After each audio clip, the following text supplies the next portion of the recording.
Buenas noches, ya están el presidente de la Sociedad Rural, el presidente de la Federación Agraria, con el que vamos a hablar del anuncio implícito que hizo el presidente ayer de un aumento en las retenciones de la soja. Pero antes de ir a ese tema voy a hablar, hablando del discurso del presidente, que lo hizo en la Asamblea Legislativa para inaugurar las sesiones ordinarias del Congreso, con el presidente del interbloque de Cambiemos, Juntos por el Cambio, Mario Negri, que estuvo ayer ahí sentado, lo vimos todos, frente al presidente y a la vicepresidenta. Mario, lo primero que te quería preguntar es que el presidente hizo una dura crítica de la gestión de Macri al principio. Ustedes estaban ahí escuchando, ustedes no pueden hablar porque está el presidente... Sí.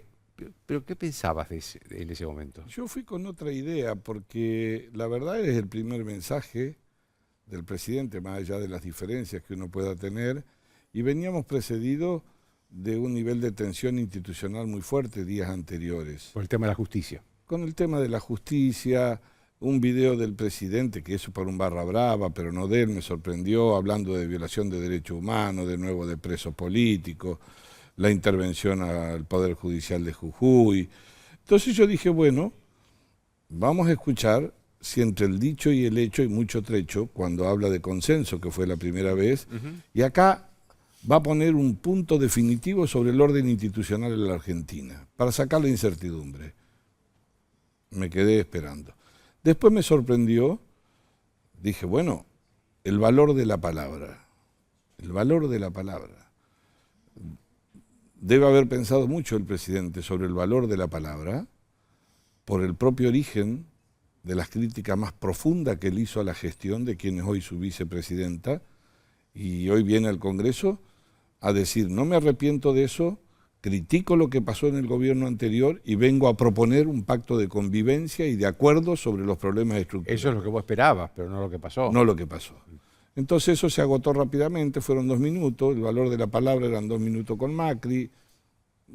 Yo también esperaba la percepción, bueno, de un estadista, tal vez lo mío era una exageración, proyección hacia el mundo, hacia dónde va la Argentina, el mundo está muy mal, está pata para arriba, está con la negociación de la deuda, nosotros hemos querido ayudar, y la verdad es que habló más de coyuntura, poco de economía, sí, de economía, recordó la década ganada, ¿no?, que es la posibilidad del conflicto de nuevo con el campo, el aumento de las retenciones. ¿Vos lo considerás eso como un potencial conflicto con el campo?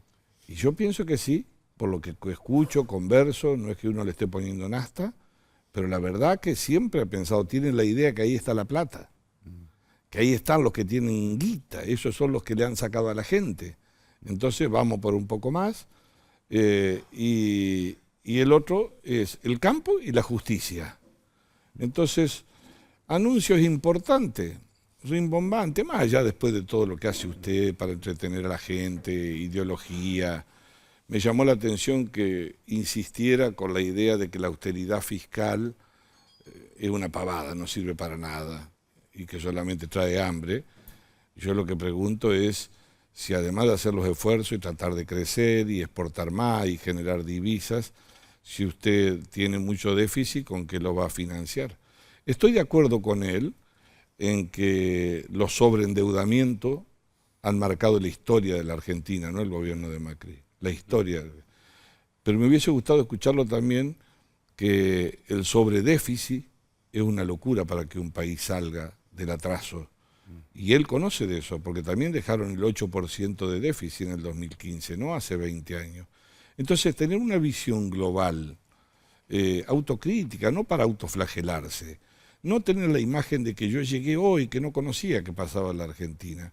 Es un punto de inflexión que yo pensé que Alberto Fernández lo iba a dar. Fue un acto de ingenuidad el mío. Y después, respecto a la justicia. ¿Cómo no vamos a estar de acuerdo con la reforma de la justicia? Bueno, esa es una política de Estado, porque esa la empezó Vélez en su Pero momento, no solo Macri, eso, Garabano. y está el proyecto 2020, sí, sí, y la reforma del Código de Procedimiento Penal. Yo estoy de acuerdo con el sistema acusatorio, y justo en simultáneo con una ley de jubilaciones que ha sido muy controvertida, que yo estoy de acuerdo en el 80% que mandó el Ejecutivo. De jubilaciones de los jueces. De los jueces y fiscales. que la llamaron de privilegio, porque sí hay inequidades en ese sistema, muy fuerte, que había que corregir, pero me quedé sorprendido cuando no quisieron acordar con nosotros. Entonces, creo que el problema no es la ley. ¿Por qué no quisieron acordar con ustedes?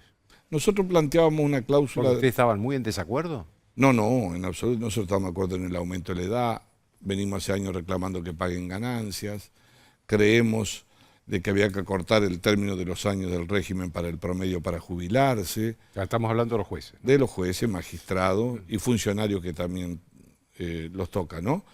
Pero obviamente teníamos mucho miedo de encontrar un principio de equidad que no se vaya a vaciar la justicia, ¿no? Que no tengamos eso. Que no provoque un éxodo masivo de jueces. Un éxodo masivo. Pero no porque me deban extorsionar. El que se quiera ir, pero usted tiene 235 jueces que ya tienen otorgado el beneficio y siguen ejerciendo por los 75 años, y tenía 360 magistrados y funcionarios que habían pedido el beneficio, aunque no estaba otorgado. Usted tiene que pensar que además de eso, la mitad de la comisión se borró el artículo 16, que es el estado judicial, por el cual se le permite a los jueces retirados que sean convocados si hay vacantes para que cubran cargos. Entonces, hicimos una cláusula transitoria. El propio gobierno había dicho a la comisión, a través de sus funcionarios, que esos derechos adquiridos no iban a ser tocados, que estén tranquilos. Tuvimos una reunión con el presidente de la Cámara de Diputados y del bloque, del Frente para Todos, Máximo Kirchner, los 3 presidentes de bloques de Juntos por el Cambio. Planteamos lo que abunda no daña. A las 8:30 de la noche se nos hizo saber que no quería acordar el gobierno. Es decir, lo que ellos decían que estaba implícito, no querían hacerlo. No querían ponerlo. ¿Y por qué? No sé, hasta el día de hoy me sigo pensando. ¿Estará vinculado a lo del artículo 16, a generar nuevas vacantes, a los anuncios después? Porque usted puede discutir, vamos a ver la ley, no ha llegado, la unificación de fueros, ¿no es cierto? Tienen que pensar que Comodoro Pi, el 80% de los jueces de Comodoro Pi lo nombró el kirchnerismo, ¿eh? Sí. Eso hay que tenerlo claro, y los fiscales también. Pero además habían retirado 180 pliegos para revisarlo, que pasaron por el Consejo de la Magistratura, y el peronismo desde el 83 tiene mayoría en el Senado para los acuerdos, ¿no? Entonces, ronda la idea, la discusión es la ley o la justicia. ¿Qué es lo que está pasando? ¿Y cuál es la diferencia entre la ley o la justicia? No, la ley es un tema que lleva a resolver un problema de inequidad en el sistema jubilatorio. Pero en el fondo, lo que se quiere es resolver eso, o además de resolver eso, provocar un inmenso agujero de vacantes para ir sobre ella. ¿Por qué? Porque si a usted le están machacando todos los días de que ha sido ineficiente, de que manipularon la justicia del gobierno anterior, de que tiene presos políticos y no políticos presos por corrupción o porque condenados por corrupción, como el mismo presidente, cuando no lo era ni pensaba hacerlo, era tan claro y contundente en el valor de su palabra, manifestándolo. Entonces, ¿frente a qué estamos? Eso aumenta un nivel de interrogante. Yo siempre me pregunto, ¿por qué no quisieron coincidir con nosotros? Nosotros queremos coincidir en una reforma judicial seria, profunda. Vamos a ver cómo viene esta ley después, ¿no? También se unifica el fuero civil, eso yo estoy de acuerdo, con el contencioso administrativo, pero es necesario aumentar la incertidumbre institucional en un momento de crisis económica, salvo que yo esté equivocado y que la economía se haya dado vuelta pata para arriba. Creo que la incertidumbre institucional aumenta la incertidumbre económica. Lo que la gente está esperando son novedades económicas, y yo creo que ahí... Muy poco. Muy poco. Muy poco, por supuesto, siempre. No vamos a ocupar su programa para hablar de la deuda de nuevo, no tuvieron nada que ver con lo que pasó en la Argentina, recién llegan. Lo único que es difícil decir que recién llegan porque la que está de vice era la que manejaba el auto antes. Entonces, muchos años. Y después creo que hay una percepción de que hay una disputa ideológica a veces, de poder, en 70, 80 días se está notando en el propio seno del gobierno y que se lo lleva al Estado. Y eso es muy malo. Si no vayamos a recordar cosas del pasado. Hay un albertismo y un cristinismo. No lo quiero denominar porque si no van a querer simplificar en la Argentina que hay que estar uno con otro. Y yo en realidad no tengo certeza de que uno sea distinto al otro.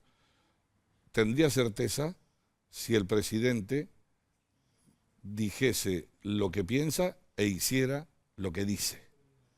Que hasta ahora, en materia institucional y en materia de muchas cosas, me parece que responde más al equilibrio interno que a la tranquilidad para llevarle a la sociedad. Ahora, usted que estuvo ahí, ¿vio la tensión entre ellos dos que se vio en esa filmación cuando llega el presidente? Bueno, la expresidenta no necesita hablar mucho, sus gestos son muy fuertes siempre, toda la vida ha sido así. Habla mucho con los gestos, además de tomar decisiones de poder, ¿no? Que va escalando fuerte en el gobierno, pero bueno, el presidente le otorgará ese espacio. Pero la verdad es que si usted lo que me pregunta es si pasa inadvertida, no, si no se apura a llegar junto con ella el presidente al estrado, no digo que él vaya a pasar inadvertido, porque el que esperábamos era él, no ella. Usted dice que ella entró primero.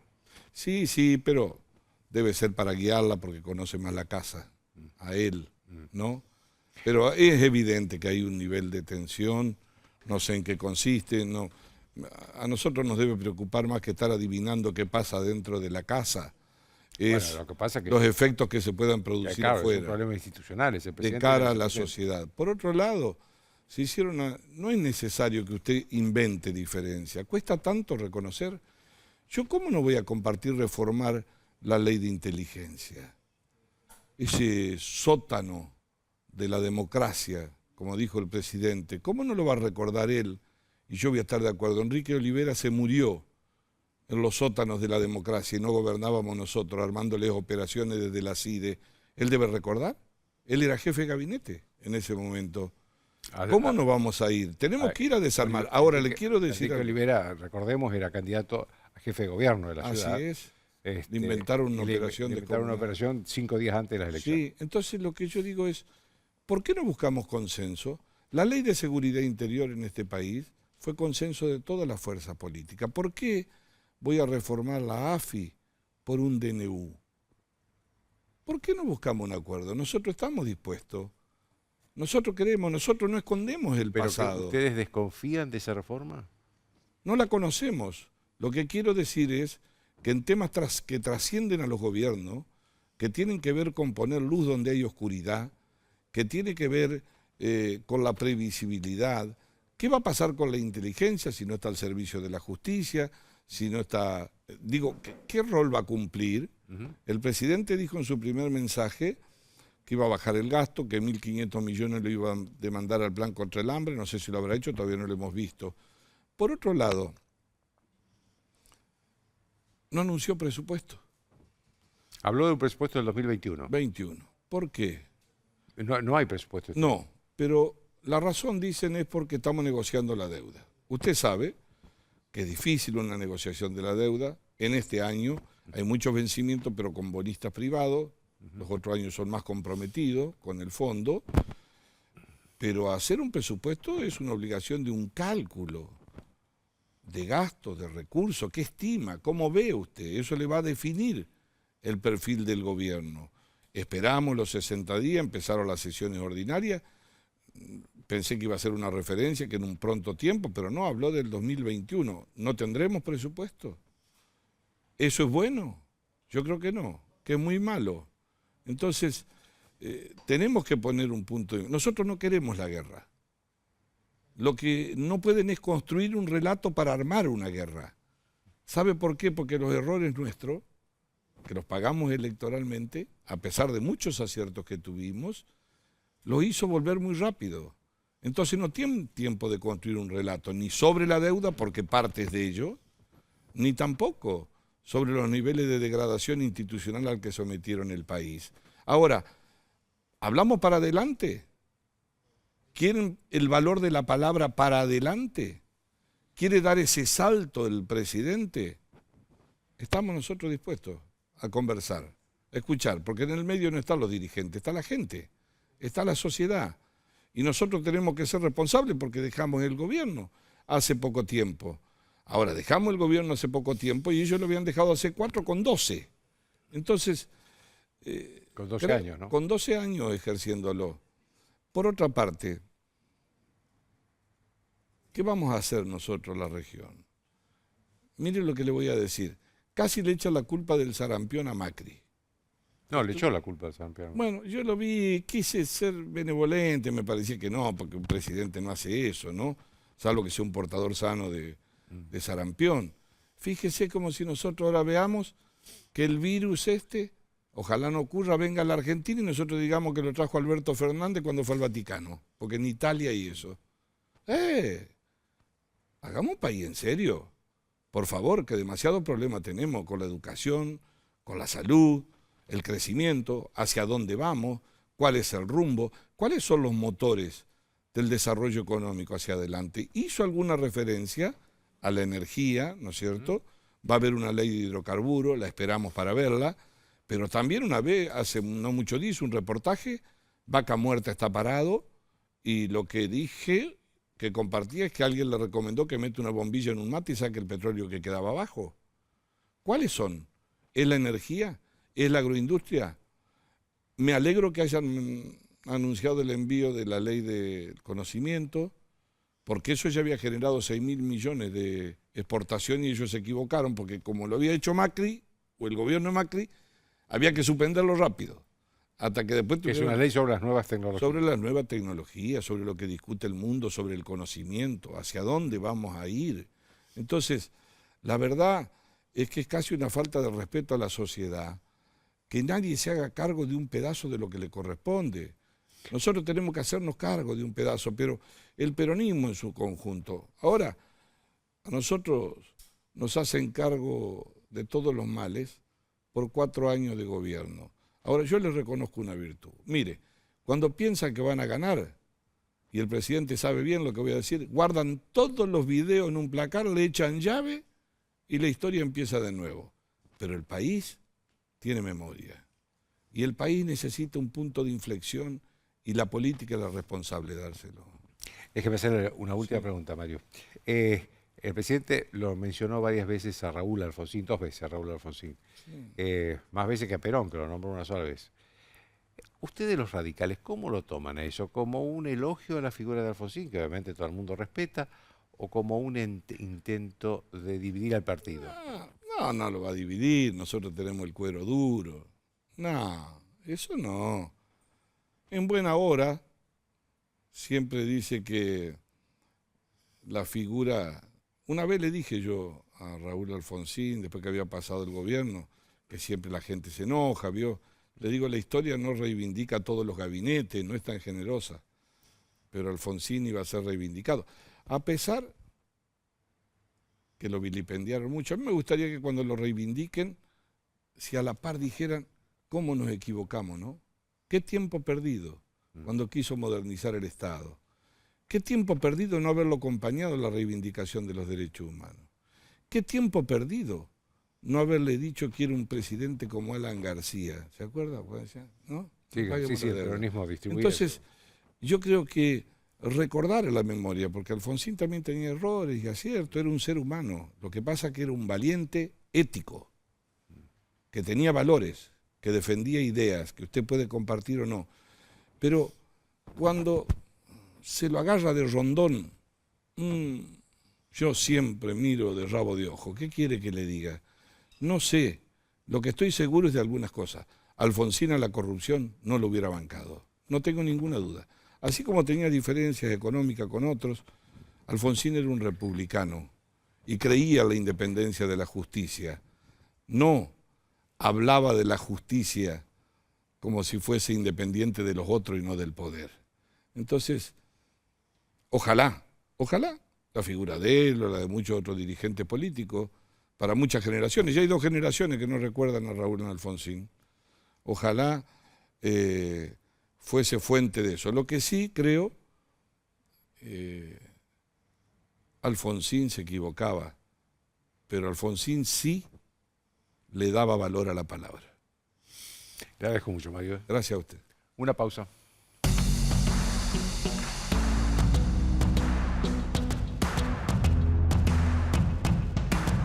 Auspicia desde el llano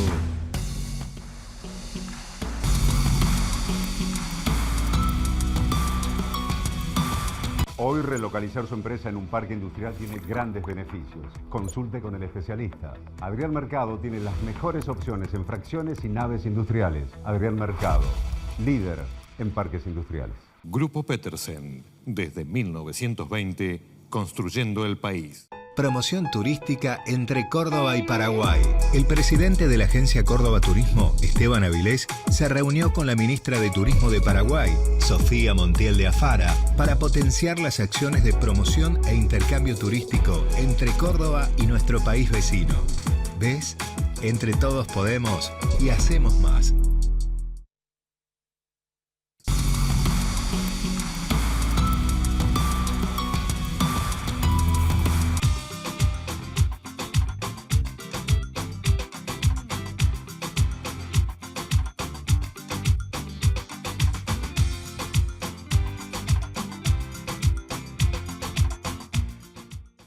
Conocemos las dificultades que enfrenta tu pyme. Por eso en Adrián Mercado propiciamos el Compre Nacional. Adrián Mercado, energía humana al servicio de la industria. OSPE, Obra Social de Petroleros. Opera online en ospesalud.com.ar.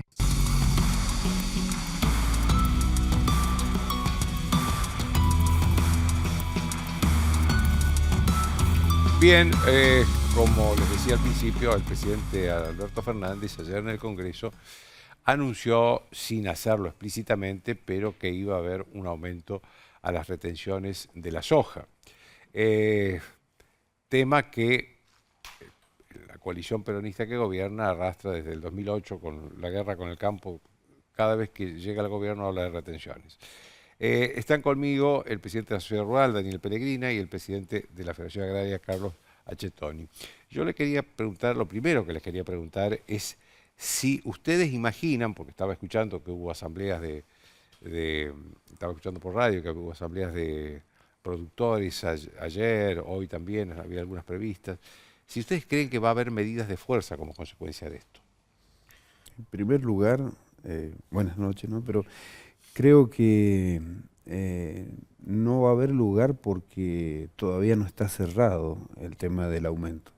Y que creo que todavía tenemos una instancia que, bueno, mañana se va a hablar y creo que va a tener que primar la tranquilidad, la pacificación, el no ir a un conflicto y tengo las esperanzas puestas en Ahora, que no... Pero ¿qué pasa si el presidente confirma lo que dijo ayer? Porque ayer habló de que se iba a aumentar las retenciones para un solo producto de todos los productos, obviamente estaba hablando de la soja.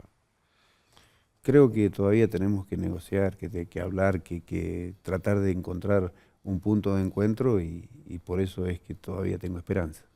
Sí, seguiremos buscando ese punto de encuentro, sin perjuicio de lo cual el enojo es muy grande. El enojo es la realidad, digamos, de la economía agropecuaria hoy, y bueno, de la soja en particular. A ver, recordemos que estamos en un momento de los mercados internacionales importante, con una baja que ya venía, digamos, pronunciándose, pero que fundamentalmente ahora pone en duda con este tema del coronavirus, más todos los problemas que está habiendo a nivel de los mercados. Brasil tiene una superproducción, hoy pasa a ser el primer productor del mundo, detrás de Estados Unidos, y eso va a deprimir los precios, ¿no? Entonces, a partir de ahí, el impacto que tienen los derechos de exportación sobre estos valores de la soja son realmente terminales, ¿no? Y prácticamente, para que usted tenga una referencia, cuando teníamos el tope de los 35 puntos en la época del conflicto del campo, y por suerte no se pudo, no avanzaron con esta locura de la retención móvil, pero cuando teníamos el 35%, el precio promedio de que recibíamos los productores en aquel momento era de $330, $340 por cada tonelada. Hoy, con este nivel de retenciones, es $210 por tonelada, con prácticamente la misma retención, ¿no? Estamos ahí entre 30, 33, estamos discutiendo eso. Así que verdaderamente las cuentas no dan, especialmente para los que están más lejos de los puertos y tienen menos productividad. Y bueno, y eso fundamentalmente lo que hace es además hipotecar el futuro, porque esta campaña se hizo con otro contexto. ¿Cuál es el espíritu que hay en los productores? Digo, después de todas estas... No, mire, el espíritu, y se lo hemos dicho al presidente Fernández en las dos oportunidades que tuvimos con él, cuando previamente como candidato nos reunimos en la comisión de enlace, cuando nos reunimos posteriormente. El campo es, digamos, el motor del país y es quien puede sacar a este país muy rápidamente, vía las exportaciones, vía la generación de empleo, vía el desarrollo local armónico en toda la Argentina. Y lo que necesitamos es que nos saquen el pie de encima, que nos saquen el freno de mano. Y eso implica políticas muy distintas a las que se están aplicando, ¿no? Entonces, verdaderamente lo que pedimos es eso, que se revea. ¿Usted cree que eso se puede producir? ¿Puede haber un cambio en la política? Lo seguiremos pidiendo y seguiremos trabajando por ello, porque tenemos que convencerlos realmente que el camino virtuoso es, digamos, dejar hacer. Si queremos seguir extrayéndole leche a una vaca que ya está, digamos, en las últimas, se está secando, vamos a terminar matando la actividad económica y hacia el futuro lo que va a suceder es peor, ¿no? Entonces, creo que el razonamiento económico tiene que entrar de una vez por todas y entender que dejando crecer es un camino más arduo, más lento, por supuesto. Por eso, digamos, ahí también decimos lo segundo, ¿no? Que no es solamente por vía de los ingresos y de los impuestos como hay que solucionar estos problemas. El gasto tiene que ser, digamos, observado, hay que mirar especialmente la calidad del gasto público, ¿no? Y a partir de ahí, digamos, hay que compensar entonces una ecuación que permita que se estabilice la economía. Hay un dato que no es menor a lo que decía Daniel. Los costos de producción del 2008 y estos en dólares son los mismos. Y tenemos una controversia, que por ahí ayer se habló de que había un dólar competitivo, y la realidad es que el dólar, tenemos dos dólares, hay una dualidad entre el dólar que nosotros recibimos vía la exportación o traducido en pesos, y el dólar que nosotros tenemos que ir a comprar los insumos o prestación de servicio. Claro, para ser claros, ustedes cobran, por ejemplo, 40 pesos por dólar. 42, Sí, 42, exactamente. 42. Y pagan por el de 82. A ver, 82. Joaquín, pero ahí hay un temita, porque, digamos, legalmente tienen que liquidarnos los insumos que compramos en dólares al valor del dólar oficial, 62. Pero claro, la economía, cuando tenemos esta dualidad de tipo de cambio, arbitra al tipo de cambio más alto, y especialmente si se ponen restricciones a las importaciones, porque naturalmente, digamos, para poder importar van a tener que ir a ese dólar más alto. Entonces, ¿qué sucede? Empezamos a ver inflación en dólares, nuestros insumos. Un herbicida que valía $5, ahora vale 7, 8, 10 dólares. Van a liquidar a 60 pesos, pero, digamos, con aumentos reales en dólares. Eso, digamos, nos destruye, ¿no? Y por eso digo, estamos hipotecando también el futuro en ese sentido, con este manejo de la economía. ¿Ustedes creen que puede haber una reedición si esto se instrumenta de lo que pasó con la 125? ¿Hay ese ánimo en el campo?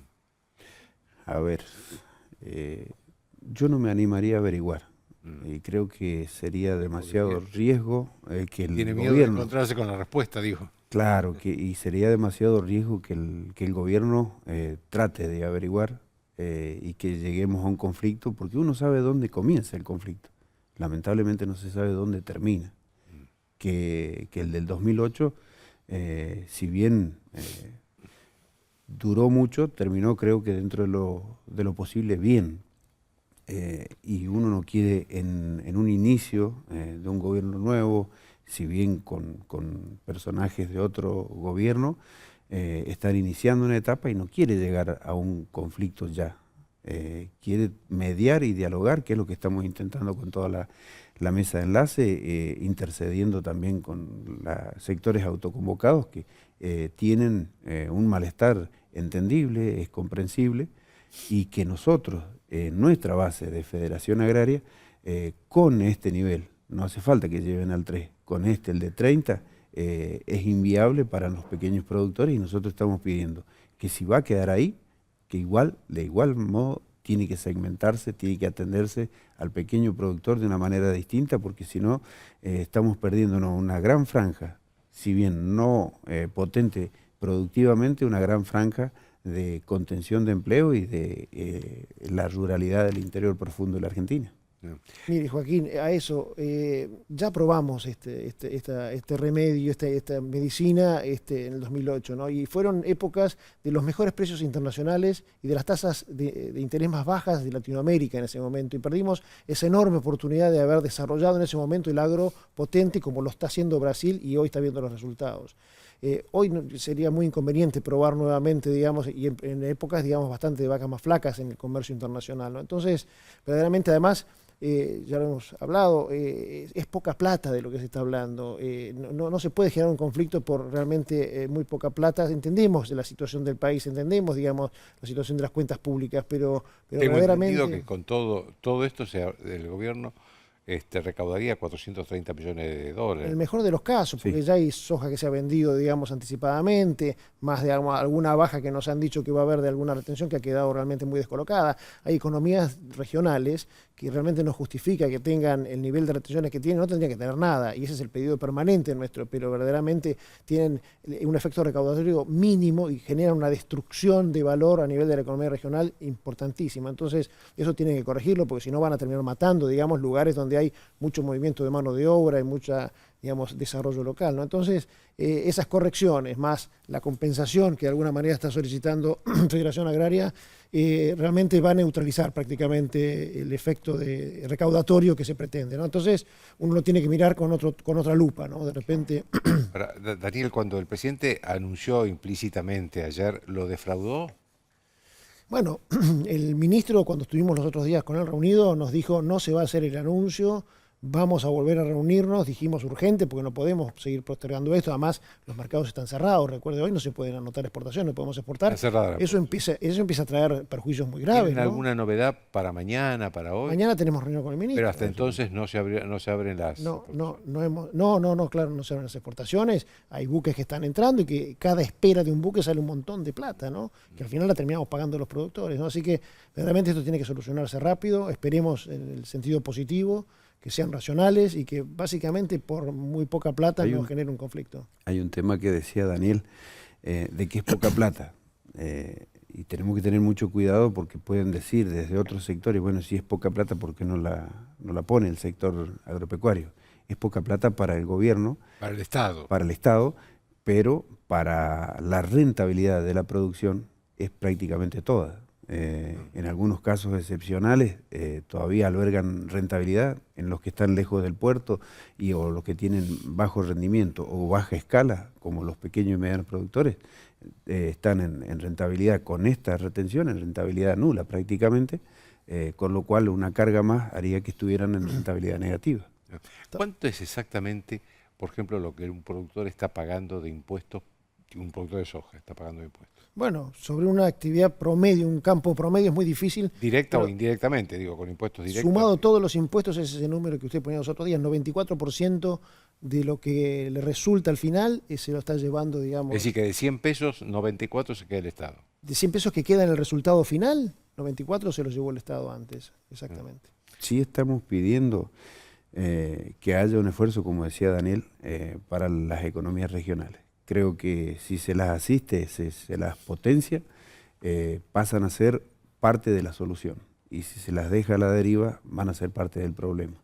Es decir, esta línea de pobreza, esta presión en los conos urbanos, si se retiene, se genera el arraigo correspondiente, vamos a tener otro país, o si no, vamos a seguir acrecentando lo que está pasando hasta ahora. Ahora, estos productores que se llaman autoconvocados, ¿pertenecen a las agrupaciones, a las organizaciones agropecuarias que ustedes presiden, o de las otras dos, CRA, CARVAP, o no pertenecen a ninguna y se autoconvocan solos? Sí, esa es la respuesta. No pertenecen, Sí. los hemos invitado, tenemos diálogo, pero el esquema que han elegido es manejarse autónomamente. Uh-huh. Y ellos pueden estar en condiciones, por lo tanto, de convocar medidas de fuerza. Por supuesto, como digamos sucede digamos en las calles de Buenos Aires todos los días, que grupos se convocan y participan, sí. Sí hay una salvedad. En cada expresión ellos respetan la representatividad de la mesa de enlace, más allá de que sean autoconvocados. Y yo les digo porque yo me acuerdo que en el 2008 también había autoconvocados que fueron llevando a las organizaciones, a las de productores, a ponerse, digamos, a la altura de lo que ellos decían, ¿no? Uh-huh. De lo que, ¿ustedes creen que puede pasar una cosa así?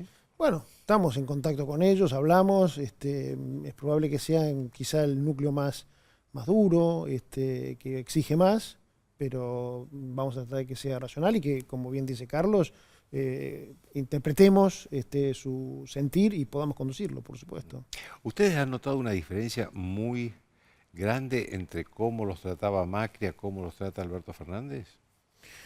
Mire, con el presidente Macri tuvimos desde el principio diálogo, con los ministros de Agricultura, los dos, que tuvieron durante el periodo de Macri intervención, con muchos otros ministros, y además el esquema fue convocarnos a mesas de competitividad, donde todas las semanas había varias reuniones, y muchas de esas presididas por el presidente de la Nación, ¿no? Como fue la mesa de la carne, la mesa de la forestoindustria, la mesa de los lácteos. Entonces, realmente eso era un nivel de convergencia altísimo. Todavía no nos podemos quejar porque verdaderamente hemos tenido reunión con el presidente muy rápidamente, con el ministro nos costó un poquito más, después de 2 pedidos, recién la semana pasada nos dio la primera reunión. Con el ministro queríamos, además de todas estas cuestiones, conversar una agenda mucho más amplia que tenemos en el campo, esa agenda que está planteada en ese documento que nosotros hicimos público, que tiene a través de 14 puntos una cantidad enorme de propuestas que implican, digamos, los aspectos financieros, los aspectos de inversión, los seguros agrícolas, el empleo rural, el futuro de la educación, una cantidad de cosas están contenidas, y de eso tenemos que hablar porque es también la manera de crecer del agro. Estamos esperando, ¿no?, de alguna manera que nos empiecen a convocar a ese diálogo más profundo y salgamos de este entuerto, de este escollo que implica, digamos, 3 puntos de retención que no van a aportar nada al fisco. Sí, aparte que el diálogo, si bien lo hemos tenido, ha habido esos desencuentros de que primero estaban los anuncios de incrementos o de reacomodamiento, en el primer caso de las retenciones, y después nos enterábamos.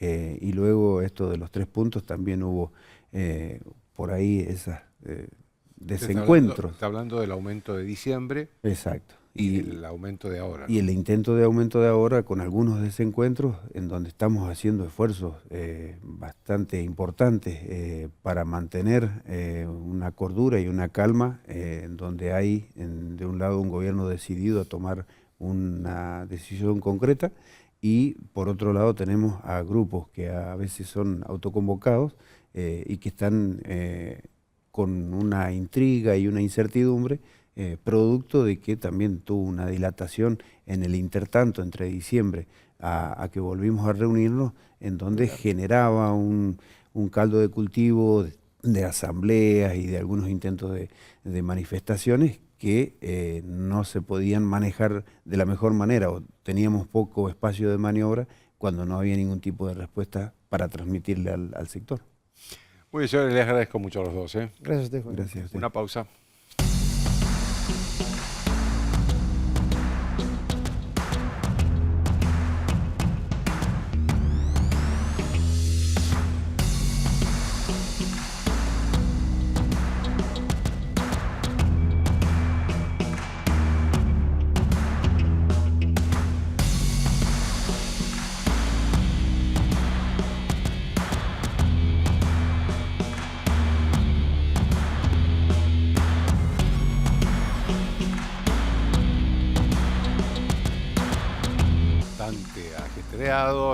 Trabajando en el Congreso, todos la vimos, yo también la vi trabajando en el Congreso. Así es.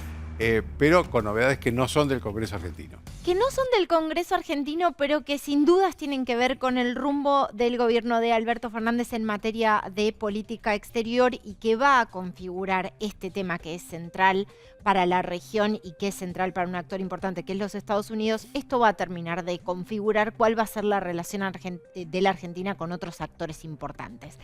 Hace algunas semanas hubo dichos muy resonantes de Nicolás Maduro y de Juan Guaidó, que curiosamente Nicolás Maduro y Juan Guaidó, bien se sabe, no tienen nada que ver, no coinciden absolutamente nada, pero aquí hubo un punto de intersección y al parecer quien encabeza la Cancillería argentina, Felipe Solá, podría estar liderando, yo diría, una nueva estrategia de la Argentina con respecto al conflicto venezolano. Nicolás Maduro dijo: es público y notorio que nosotros le hemos propuesto al gobierno argentino oficialmente que participe de un conjunto de gestiones y acciones para ayudar al diálogo nacional de Venezuela.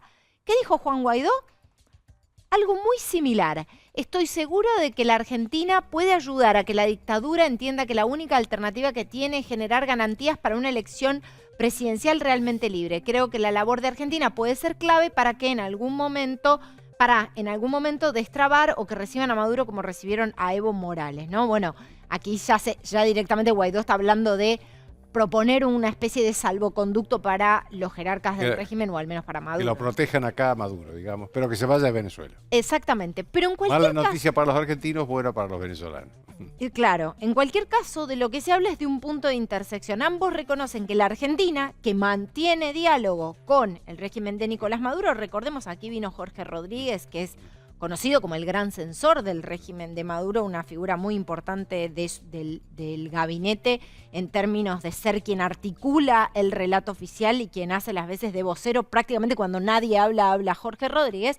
Bueno, eso fue muy resonante, pero de alguna manera otros de los actores dentro y fuera de Venezuela están leyendo esto como una posibilidad de que la Argentina, si realmente las expresiones son que quiere la recomposición de la democracia en Venezuela, podría oficiar como un nexo de diálogo con el régimen de Nicolás Maduro, porque recordemos, otros países de la región básicamente han roto totalmente el vínculo. De hecho, la Argentina quedó entre los pocos que reconoce a Maduro como presidente, ¿no?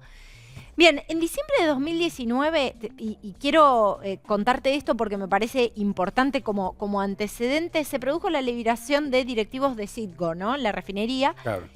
Es una empresa muy, muy importante. Que es dependiente de PDVSA, ¿no? La principal... La petrolera. Petrolera de ellos. Exactamente. Es muy importante esto porque lo que se sabe, y esto tuvo mucha resonancia también a propósito de diálogos del por entonces, en el momento en que se produjeron, presidente electo Alberto Fernández y la administración de Donald Trump, lo que trascendió es que esto había sido de alguna manera un pedido de los Estados Unidos frente a una situación delicada de directivos allí en Venezuela. ¿Alberto Fernández lo habría hecho esa gestión? Exactamente. Pero bueno, febrero de 2020, ¿qué pasó? Gira internacional de Juan Guaidó, apoyo internacional contundente, apoyo contundente en los Estados Unidos, con aquel aplauso en el Congreso, recordás en aquellos días del el discurso del Estado de la Unión. Maduro vuelve a encarcelarlos, bueno, a los mismos que había liberado. Exactamente, vuelven las denuncias. Lo cierto es que esta fue como un puntapié inicial respecto de la capacidad que podría tener la Argentina de dialogar con el régimen de Maduro. Y seguimos porque el contexto en el que se da todo esto es, para entender lo que ha pasado en el 2020 hasta ahora, la verdad es que la realidad de Venezuela es tan pero tan intensa que vale la pena recapitular, aunque estas cosas hayan pasado hace semanas nada más. El golpe parlamentario del 5 de enero, donde se iban a reelegir las autoridades de la Asamblea Nacional, por consiguiente al propio Guaidó, que se jugaba la presidencia de la Asamblea y al mismo tiempo, por supuesto, su presidencia encargada. La Argentina en este contexto se sumó a las expresiones de rechazo, pero se abrió del tono y de las expresiones del Grupo de Lima. Claro, que son los más duros contra Maduro, digamos. Exactamente, que son los más duros contra Maduro. Estamos hablando principalmente, por supuesto, de una figura, claro, de la región, ¿no? Encabezados por, quizás en el liderazgo más claro, Iván Duque de Colombia ha sido el que ha ejercido de manera más sostenida el liderazgo en ese grupo. Dicho esto, la Argentina podría encontrar ahora, y más precisamente mañana, en un encuentro en Bruselas del Grupo Internacional de Contacto, una nueva estrategia. ¿Por qué? Porque el Grupo Internacional de Contacto básicamente es un nexo entre países de la Unión Europea, también habrá representantes de Estados Unidos, China, Perú y Panamá, donde básicamente lo que se busca es una salida dialoguista del conflicto venezolano, hablando con las distintas partes para hacer un llamado, principalmente para hacer un llamado a elecciones presidenciales libres. Para esto tienen que suceder un montón de cosas, porque el Consejo Electoral en Venezuela está absolutamente cooptado por el régimen de Nicolás Maduro y la situación de la oposición es muy, muy delicada. Casi que uno diría, bueno, quizás esto sea una estrategia hasta naif. La verdad es que esta imagen habla por sí sola, ¿no? Un auto que trasladaba a Juan Guaidó, dicho sea de paso, reconocido como presidente encargado por 59 países, entre ellos Estados Unidos, y esta situación que se da, balearon, atacaron el auto y a manifestantes opositores o disidentes del régimen de Nicolás Maduro en un acto de Guaidó en Barquisimeto. Esto contrastado con lo que te cuento sobre el encuentro en Bruselas, al que va a asistir el jefe de gabinete de Cancillería, Guillermo Chávez, podría sonar algo naif, ¿no? Considerando todo lo que el régimen está dispuesto a hacer para suprimir a la oposición y sobre todo considerando que los antecedentes de situaciones en las que se ha buscado propiciar el diálogo solo han servido como una estrategia del régimen para ganar tiempo, para ganar fuerza y para volver a arremeter con más virulencia contra la oposición. Veremos si finalmente esta vez el diálogo se da y finalmente hay elecciones presidenciales libres en Venezuela. Gracias, Carolina. Nos vemos el lunes. Una pausa.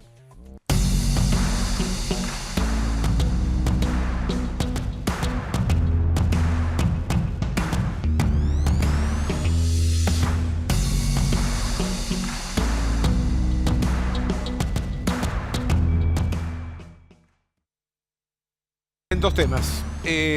Uno es la ausencia del presidente Alberto Fernández en Montevideo ayer. Ustedes saben que ayer el presidente que fue elegido por los uruguayos en noviembre pasado, Luis Lacalle Pou, asumió como en el estilo de la política uruguaya, en una ceremonia muy cordial, donde el presidente saliente, que es de otra, no solo de otro partido, sino de otra ideología, estuvo muy bien. El presidente Lacalle Pou rompía con una inercia de 15 años de gobierno del Frente Amplio. Estuvo primero Tabaré, después Mujica, después Tabaré de vuelta y ayer ya Tabaré se fue, no hubo tampoco Mujica, sino Luis Lacalle, que expresa una coalición, digamos, de centro-derecha, donde está su partido, también el partido del expresidente Sanguinetti.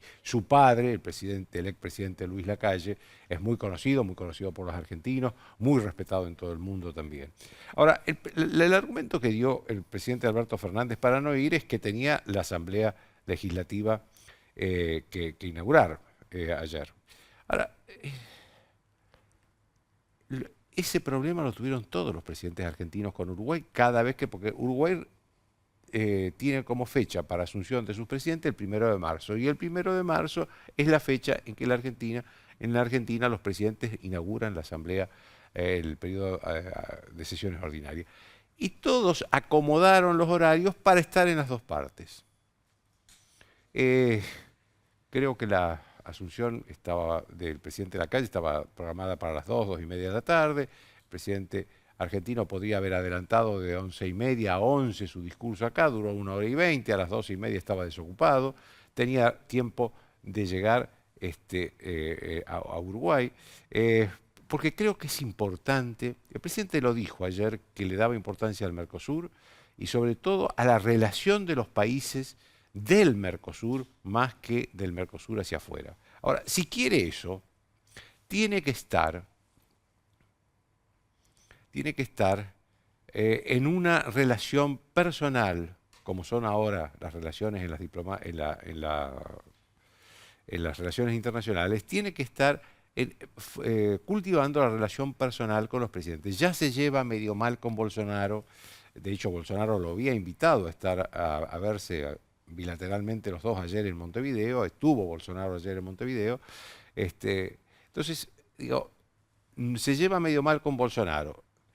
No tiene un gesto de hacer un esfuerzo frente al presidente Luis Lacalle Pou que asumió ayer.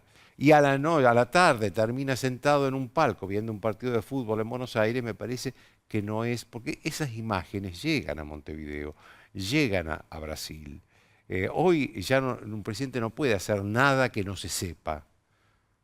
Me parece que fue un error en materia de relación internacional, de política internacional muy importante, muy grave el que cometió ayer el presidente Alberto Fernández. El otro tema es la reforma judicial. Brevemente, yo creo sinceramente que hay una política de Estado con esto de la reforma judicial, de sacarle poder a los 12 jueces de Comodoro Pi.